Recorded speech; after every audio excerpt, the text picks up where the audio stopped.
ষষ্ঠ উপজেলা পরিষদ নির্বাচনের প্রথম ধাপে দেশের ১৩৯টি উপজেলায় ভোট গ্রহণ চলছে। সকাল ৮টা থেকে শুরু হয়ে চলবে বিকেল ৪টা পর্যন্ত। এ ধাপে ২২টিতে ইভিএমে এবং বাকিগুলোতে ব্যালটে ভোট হচ্ছে। নরসিংদী সদরের একটি ভোট কেন্দ্রে দুই গ্রুপের সংঘর্ষে ৫ জন আহত হয়েছে। সকাল ৯টার দিকে উপজেলার কাকশিয়ার সরকারি প্রাথমিক বিদ্যালয় কেন্দ্রে এই ঘটনা ঘটে।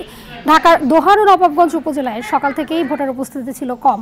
ঝিনাইদহ, গাইবান্ধার বিভিন্ন কেন্দ্রেও ভোটার উপস্থিতি কম। বৃষ্টির কারণে ভোটার উপস্থিতি কম রয়েছে দিনাজপুরের হিলিতেও। এদিকে সুষ্ঠুভাবে ভোট গ্রহণে মাঠে আছে নির্বাহী magistrate, judicial magistrate, BGB, police, RAB ও আনসার বাহিনীর সদস্যরা।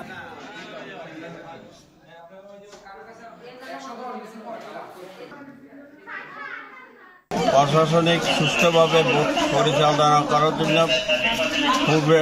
নির্বাচনের পূর্ব হইতে সচেষ্টা চালিয়েছে। আশা করি সুষ্ঠু ভোট হবে।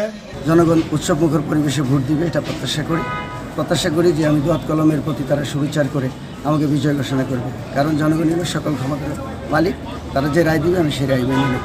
আইন শৃঙ্খলা রক্ষাকারী বাহিনী সহ সংশ্লিষ্ট যে ভোট গ্রহণকারী কর্মকর্তাগণ পর্যাপ্ত পরিমাণে আছেন এবং আমরা মনে করছি যে আমরা সুষ্ঠু সুন্দরভাবে একটি নিরপেক্ষ নির্বাচন এখানে আমরা উপহার দিতে পারবো।